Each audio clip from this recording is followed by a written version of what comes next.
ಎಲ್ಲರಿಗೂ ನಮಸ್ಕಾರ. ಎರಡನೇ ಅಧ್ಯಾಯ ಭಗವದ್ಗೀತೆ ಸಾಂಖ್ಯಯೋಗ. ಇದರಲ್ಲಿ 66 ಮತ್ತು 67ನೇ ಶ್ಲೋಕಗಳನ್ನು ಇವತ್ತು ಅರ್ಥಸಹಿತ ನೋಡ್ತಾ ಹೋಗೋಣ. ನಾ ಹಿಂದೆನೇ ಹೇಳಿದಂಗೆ ಶ್ರೀಕೃಷ್ಣ ಅರ್ಜುನನಿಗೆ ಸ್ಥಿತಪ್ರಜ್ಞನ ಭಾಷೆ ಏನು, ಸ್ಥಿತಪ್ರಜ್ಞ ಹೇಗೆ ನಡೆದುಕೋತಾನೆ, ಅವನ ಮನಸ್ಥಿತಿ ಹೇಗಿರುತ್ತೆ, ಸ್ಥಿತಪ್ರಜ್ಞನಾಗಬೇಕಾದ್ರೆ ನೀನು ಹೇಗೆ ಪ್ರಯತ್ನ ಮಾಡಬೇಕು ಅಂತ ಎಲ್ಲ ಹೇಳ್ತಾ ಹೋಗ್ತಾ ಇದ್ದಾರೆ. ಅದನ್ನೇ 66ನೇ ಶ್ಲೋಕದಲ್ಲಿ ಮುಂದುವರಿಸ್ತಾ ಶ್ರೀಕೃಷ್ಣ ಹೇಳ್ತಾನೆ, ನಾಸ್ತಿ ಬುದ್ಧಿರಯುಕ್ತಸ್ಯ ನ ಚ ಅಯುಕ್ತಸ್ಯ ಭಾವನಾ ನ ಚ ಭಾವಯುತಃ ಶಾಂತಿ ಅಶಾಂತಸ್ಯ ಕುತಃ ಸುಖಂ ಅಂತ ಹೇಳ್ತಾರೆ. ಅಂದರೆ ಅಯೋಗ್ಯನಾದವನಿಗೆ ಅಥವಾ ಆಯುಕ್ತನಾದವನಿಗೆ, ಯುಕ್ತನಲ್ಲದೆ ಇರೋವನಿಗೆ ಭಾವನೆಗಳಿರಲ್ಲ. ಯುಕ್ತ ಅಲ್ಲದೆ ಇರೋವನಿಗೆ ಭಾವನೆಗಳಿರಲ್ಲ. ಅವನಿಗೆ ಬುದ್ಧಿ ಮಟ್ಟ ಕಡಿಮೆ ಆಗುತ್ತೆ. ನಾಸ್ತಿ ಬುದ್ಧಿರಯುಕ್ತಸ್ಯ ಅಂದರೆ ಅವನಿಗೆ ಬುದ್ಧಿಯ ಪ್ರಮಾಣ ಕಡಿಮೆ ಆಗುತ್ತೆ, ಬುದ್ಧಿಯ ಪ್ರಮಾಣ ಕಡಿಮೆ ಇರುತ್ತೆ. ಅಯುಕ್ತನಿಗೆ ಅಂದರೆ ಅಯೋಗ್ಯನಿಗೆ ಅಂತ ಹೇಳ್ಬೋದು. ಯೋಗ್ಯನಲ್ಲದವನಿಗೆ ಬುದ್ಧಿಯ ಪ್ರಮಾಣ ಕಡಿಮೆ ಆಗುತ್ತೆ. ಆವಾಗ ಬುದ್ಧಿಯ ಪ್ರಮಾಣ ಕಡಿಮೆ ಆಗೋದ್ರಿಂದ ಏನಾಗುತ್ತೆ, ಅವನಿಗೆ ಭಾವನೆಗಳು ಕಡಿಮೆ ಆಗುತ್ತೆ. ಭಾವನೆಗಳು ಕಡಿಮೆ ಆಗೋದ್ರಿಂದ ಅವನ ಮನಸ್ಸಿನಲ್ಲಿ ಅಶಾಂತಿ ಉತ್ಪತ್ತಿಯಾಗತ್ತೆ. ಅಶಾಂತಿ ಇದ್ದರೆ ಅವನಿಗೆ ಸುಖವು ಲಭಿಸೋದು ಕಷ್ಟಕರವಾಗುತ್ತೆ, ಸುಖವು ಇರೋದೇ ಇಲ್ಲ. ಯಾರ ಮನಸ್ಸು ಅಶಾಂತಿಯಿಂದ ಕೂಡಿರುತ್ತೋ ಅಂತಹವನಿಗೆ ಸುಖ ಇರೋದಿಲ್ಲ ಅಂತ ಶ್ರೀಕೃಷ್ಣ ಇಲ್ಲಿ ಹೇಳ್ತಾನೆ.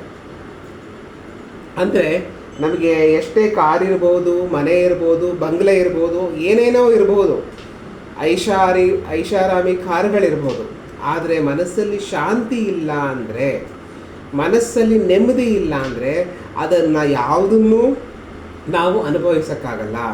ಯಾವುದನ್ನೂ ಕೂಡ ನೀವು ಯಾವುದೇ ಇದ್ದರೂ ವ್ಯರ್ಥ ಅನ್ಸೋಕ್ಕೆ ಶುರು ಮಾಡಿಬಿಡುತ್ತೆ. ನಾವು ಎಷ್ಟೋ ಜನನ್ನ ನೋಡಿದ್ದೀವಿ, ಅವ್ರಿಗೆಲ್ಲ ಇರುತ್ತೆ, ಕಾರು, ಬಂಗ್ಲೆ, ಎಲ್ಲಿಗೆ ಬೇಕೋ ಅಲ್ಲಿಗೆ ಹೋಗೋ ಒಂದು ವ್ಯವಸ್ಥೆ, ಎಲ್ಲಿ ಬೇಕೋ ಅಲ್ಲಿರೋಕ್ಕೆ ಬೇಕಾದಂತಹ ದುಡ್ಡು, ಸವಲತ್ತುಗಳು ಎಲ್ಲ ಇರುತ್ತೆ. ಆದರೆ ಅವ್ರ ಮನಸ್ಸಲ್ಲಿ ಶಾಂತಿ ಇರೋದಿಲ್ಲ. ಆ ಮನಸ್ಸಲ್ಲಿ ಶಾಂತಿ ಇಲ್ಲದೆ ಇದ್ದರೆ ಅದೆಲ್ಲವೂ ಕೂಡ ವ್ಯರ್ಥವಾಗತ್ತೆ ಅಂತ ಶ್ರೀಕೃಷ್ಣ ಇಲ್ಲಿ ಹೇಳ್ತಾನೆ. ಯಾವಾಗಲೂ ನಮ್ಮ ಮನಸ್ಸು ಶಾಂತಯುತವಾಗಿರಬೇಕು. ಶಾಂತಿಯುತವಾಗಿರಬೇಕು ಅಂದರೆ ನಮ್ಮ ಮನಸ್ಸು ಯುಕ್ತವಾಗಿರಬೇಕು. ನಮ್ಮ ಮನಸ್ಸು ಯುಕ್ತವಾಗಿರಬೇಕು ಅಂದರೆ ಅದರಲ್ಲಿ ಬುದ್ಧಿ ಸರಿಯಾಗಿ ಕೆಲಸ ಮಾಡಬೇಕು. ಬುದ್ಧಿ ಸರಿಯಾಗಿ ಕೆಲಸ ಮಾಡಬೇಕು ಅಂದರೆ ನಾವು ಇಂದ್ರಿಯ ನಿಗ್ರಹಗಳನ್ನು ಮಾಡಬೇಕು. ಇಂದ್ರಿಯ ನಿಗ್ರಹದಲ್ಲಿರಬೇಕು. ಎಲ್ಲನೂ ಒಂದಕ್ಕೊಂದಕ್ಕೆ ಕನೆಕ್ಷನ್ನು. ಮುಂದಿಂದ ಹೋದರೂ ಅಷ್ಟೇ, ಹಿಂದಿಂದ ಬಂದರೂ ಅಷ್ಟೇ, ಎಲ್ಲನೂ ಒಂದಕ್ಕೊಂದಕ್ಕೆ ಕನೆಕ್ಟೆಡ್ ಆಗಿರುತ್ತೆ, ಎಲ್ಲನೂ ಒಂದೊಂದಕ್ಕೆ ಸೇರಿಕೊಂಡಿರುತ್ತೆ. ಹಾಗಾಗಿ ನಾವು ನಮ್ಮ ಬುದ್ಧಿಯನ್ನು ನಮ್ಮ ಇಂದ್ರಿಯಗಳ ನಿಗ್ರಹಕ್ಕೆ ಕೊಡದೆ ನಮ್ಮ ಬುದ್ಧಿಯನ್ನು ಅಥವಾ ನಮ್ಮ ಇಂದ್ರಿಯಗಳನ್ನು ನಮ್ಮ ಮನಸ್ಸಿನ ನಿಗ್ರಹದಲ್ಲಿ ಇಟ್ಕೊಂಡ್ರೆ ಅವಾಗ ಎಲ್ಲನೂ ಸರಿಯಾಗಿರುತ್ತೆ ಅಂತ ಶ್ರೀಕೃಷ್ಣ ಇಲ್ಲಿ ಹೇಳ್ತಾನೆ. ಅದನ್ನೇ ಮುಂದೆ 66ನೇ ಶ್ಲೋಕದಲ್ಲಿ ಬರ್ತಾ, ಇಂದ್ರಿಯಾಣಾಂ ಹಿ ಶರತಾಂ ಯನ್ಮನೋ ವಿಧೀಯತೆ ತದಸ್ಯ ಹರತಿ ಪ್ರಜ್ಞಾ ವಾಯುರ್ನಾವಾಂ ವಿವಾಂಬಸಿ ಅಂತ ಹೇಳ್ತಾರೆ. ವಾಯುರ್ನಾಮ ವಿವಾಂಬಸಿ ಅಂತ ಹೇಳ್ತಾರೆ. ಅಂದರೆ ಏನಪ್ಪ ಅಂದರೆ, ನಾವು ಬುದ್ಧಿಯನ್ನು ಮನಸ್ಸಿನ ಕೈಗೆ ಕೊಟ್ಟರೆ ಹೇಗಾಗತ್ತೆ ಅಂದರೆ ಹೇಗಾಗತ್ತಪ್ಪ ಅಂದರೆ, ಒಂದು ಹಡಗನ್ನು ಅಥವಾ ಒಂದು ದೋಣಿಯನ್ನು ಸಮುದ್ರದಲ್ಲೋ ನದಿಯಲ್ಲೋ ಬಿಟ್ಟು ಅದು ಗಾಳಿ ಹೆಂಗೆ ಹೋಗುತ್ತೋ ಹಂಗೆ ಹೋಗಲಿ ಅಂತ ಬಿಟ್ಟುಬಿಟ್ರೆ ಅದೇನಾಗತ್ತೆ, ಏನು ಗತಿ ಕಾಣುತ್ತೆ ಅನ್ನೋದನ್ನು ಇಲ್ಲಿ ಶ್ರೀಕೃಷ್ಣನ ಅರ್ಜುನನಿಗೆ ಹೇಳ್ತಾನೆ.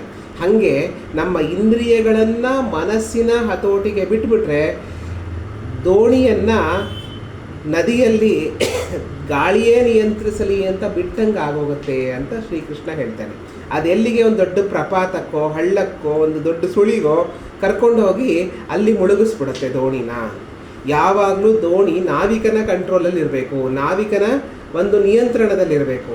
ನಾವಿಕನ ನಿಯಂತ್ರಣವನ್ನು ತಪ್ಪಿಸಿ ಗಾಳಿಯ ನಿಯಂತ್ರಣಕ್ಕೆ ಕೊಟ್ಟುಬಿಟ್ರೆ ಅದು ಎಲ್ಲೋ ತೆಗೆದುಕೊಂಡು ಹೋಗಿಬಿಟ್ಟು ದೋಣಿಯನ್ನು ಅಥವಾ ದೊಡ್ಡ ಹಡಗನ್ನು ನಿರ್ನಾಮ ಮಾಡೋದರಲ್ಲಿ ಸಂದೇಹ ಇಲ್ಲ ಅಂತ ಶ್ರೀಕೃಷ್ಣ ಹೇಳ್ತಾನೆ.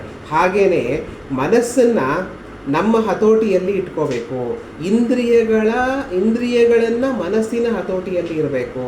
ಇಂದ್ರಿಯಗಳು ಎಲ್ಲಿ ಬೇಕಾದ್ರೂ ಹೋಗಲಿ, ಇಂದ್ರಿಯಗಳು ದೋಣಿ ಇದ್ದಂಗೆ, ಅದು ಎಲ್ಲಿ ಬೇಕಾದರೂ ಹೋಗಲಿ, ಅದು ಕಾಮನೆಗಳಿಗೆ ಬಲಿಯಾಗಲಿ ಅಂತ ಬಿಟ್ಟುಬಿಟ್ರೆ ಅದು ಎಲ್ಲೋ ಕರ್ಕೊಂಡು ಹೋಗಿ ನಮ್ಮನ್ನು ಬಿಸಾಕ್ಬಿಡುತ್ತೆ, ಎತ್ತಾಕ್ಬಿಡುತ್ತೆ, ಸರ್ವನಾಶ ಮಾಡಿಬಿಡುತ್ತೆ ಅಂತ ಶ್ರೀಕೃಷ್ಣ ಹೇಳ್ತಾನೆ. ಅಂದರೆ ಒಂದು ರಾಮಕೃಷ್ಣ ಪರಮಹಂಸರು ಒಂದು ಕತೆ ಹೇಳ್ತಾ ಇದ್ರು ಹಿಂದೆ. ಏನಪ್ಪ ಅಂದರೆ, ಯಾರಿಗಾದ್ರೂ ದೆವ್ವ ಮೆಟ್ಕೊಂಡಿದ್ರೆ ಅವ್ರಿಗೆ ಅಕ್ಷತೆ ಹಾಕಿ ದೆವ್ವವನ್ನು ಬಿಡಿಸ್ತಾಯಿದ್ರು. ಆದರೆ ಅಕ್ಷತೆಗೆ ದೆವ್ವ ಮೆಟ್ಕೊಂಡ್ಬಿಟ್ರೆ ಬಿಡಿಸೋದು ಹೇಗೆ ಅನ್ನೋದು ಶ್ರೀ ರಾಮಕೃಷ್ಣ ಪರಮಹಂಸರು ಕೇಳ್ತಾಯಿದ್ರು. ಅಂದರೆ ಏನಪ್ಪ ಅಂದರೆ, ನಮ್ಮ ಇಂದ್ರಿಯ ನಿಗ್ರಹವನ್ನು ನಮ್ಮ ಮನಸ್ಸು ನಿಗ್ರಹಿಸಬೇಕು, ಇಂದ್ರಿಯವನ್ನು ನಮ್ಮ ಮನಸ್ಸು ನಿಗ್ರಹಿಸಬೇಕು. ಆದರೆ ಮನಸ್ಸನ್ನೇ ನಿಗ್ರಹಿಸದೇ ಇರೋ ಹಂತ ಕೊಟ್ಟೋದ್ರೆ ಅವಾಗ ಯಾರಿಗೂ ಏನೂ ಮಾಡೋಕ್ಕಾಗಲ್ಲ. ಆದ್ದರಿಂದ ನಮ್ಮ ಇಂದ್ರಿಯಗಳನ್ನು ನಿಗ್ರಹಿಸಬೇಕು. ಯಾರ ಮನಸ್ಸು ಇಂದ್ರಿಯಗಳನ್ನು ನಿಗ್ರಹಿಸುತ್ತೋ ಅವನು ಯೋಗಿ ಆಗ್ತಾನೆ, ಅವನು ಸ್ಥಿತಪ್ರಜ್ಞ ಆಗ್ತಾನೆ ಅಂತ ಶ್ರೀಕೃಷ್ಣ ಈ ಶ್ಲೋಕದಲ್ಲಿ ಹೇಳ್ತಾರೆ. ಮುಂದಿನ ಸಂಚಿಕೆಯಲ್ಲಿ ನೋಡೋಣ. ಎಲ್ಲರಿಗೂ ನಮಸ್ಕಾರ.